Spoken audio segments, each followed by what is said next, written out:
Hey everyone, before we get started, don't forget to like and subscribe. It'll really help the channel out a lot.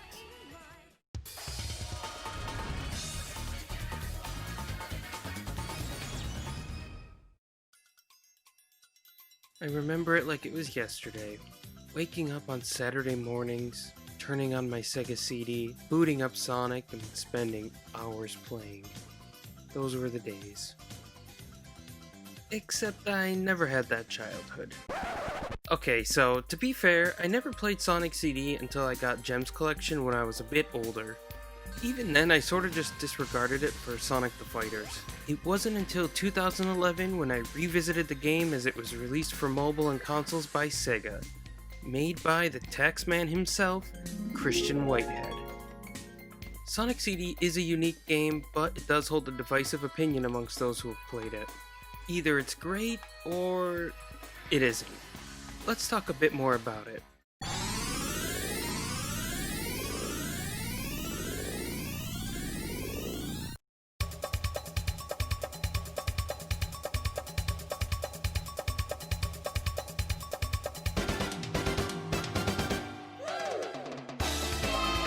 So, Sonic CD was developed in the early 90s and was apparently planned to be a port of Sonic 2 for the Mega CD before being reworked.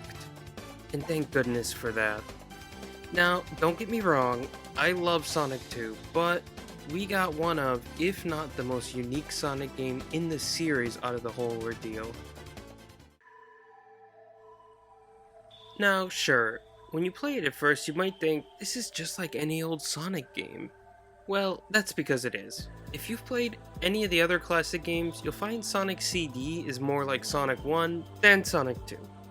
It's as if CD and 2 are two different interpretations of how the series was going to move forward from the first game. Sonic controls tightly as expected, and while the Mega CD version has a not-so-useful spin dash, the re-release being played here has the Sonic 2 version, which is much, much better. You can switch back though if you want to. Palmtree Panic mirrors Green Hill as the gotta go fast level, but in general this game is definitely one of the more platform heavy ones, which even then can lend itself to punishing the player for going too fast. You're reminded of how fast Sonic is with the classic and maybe most well-known of all stages here, Stardust Speedway. Sonic character designer Naoto Oshima directed this game, and it shows. Leave it up to the artist to direct the game with the most visually stimulating levels, right? There's less levels than Sonic 2 here, sure, but with the time travel mechanic, you essentially have 4 versions of the first 2 acts, with Act 3 either having a good or a bad future. Oh yeah, so in my Sonic Jam video I mentioned that 3 acts is a little bit too much, like in Sonic 1. But here the 3rd act just serves as a boss level essentially. It's over pretty quickly. Which leads me to one of my major complaints. The boss fights are definitely some of, if not the most unique in the series. But that said, especially in this re-release, they can be pretty easy if you decide to cheese them. But hey, this was the first time we got a look at series mainstay Metal Sonic, and Amy shows up for the first time too. In order to get the best ending in the game, there's 2 routes you can take. Either collecting all of the time stones, or you can decide to go back to the past and hunt down each machine in order to get good futures in each zone. Now, I guess there really isn't that sense of level progression in this game. The levels don't really feel like they're linked together, kind of like Sonic 1. Instead, our sense of journey comes from the bigger levels and the ability to travel through time. It makes the game feel much more grand. So one complaint I've seen online is the whole, well, there's no reason to go to the past or the future, just get the time stones and you'll get the good ending. There's no reason to do all that other stuff, it's pointless. Alright, let's just hold on a second there. Let's not forget, this game is from a different time. It's from a different era. Again, back then you didn't have tons of games with a backlog so long that you forgot which games that you actually have, and many people just only played the same games over and over and over again. Maybe they only had 2 or 3. Games were expensive back then, but I think people forget that. And that's why this game works so well. You don't necessarily have to play it the same way every time if you don't want to. You have other possibilities to explore, other time periods, and even each level has different parts that you might not catch on the first go round. You know, I'm not sure why I don't remember this game leaving a big impression on me when I first played it. I think it may be down to the soundtrack. In terms of pure music, the US soundtrack is great. I really like it a lot actually, especially Tidal Tempest. But the original soundtrack is just something else. It's a perfect complement to each level. Even little things like the PCM audio that's used for the past stages, it's awesome. Sure, it was done because of how big the audio files on the CD were, but hey, it was a blessing in disguise. It's strange to say it, but that early 90s sound really lends itself to this nostalgia of something I never experienced.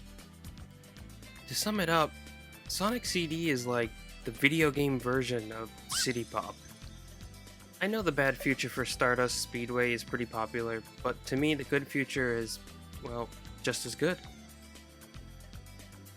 I couldn't even rank the soundtrack, to be honest. I think the whole thing was just knocked out of the park. I almost forgot to mention the opening cinematic. It's standard fare to have stuff like this in games nowadays, but on a console in 1993, this was something else. It really is something that stands the test of time, and even now gets me beyond hyped to play the game again. It represents a Sonic of a different era.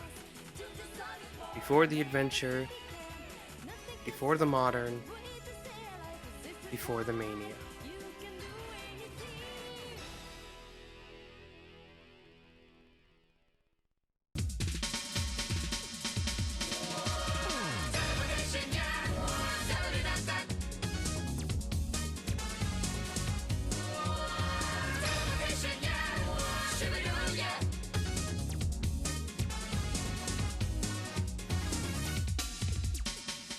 We even get an ending movie for our troubles.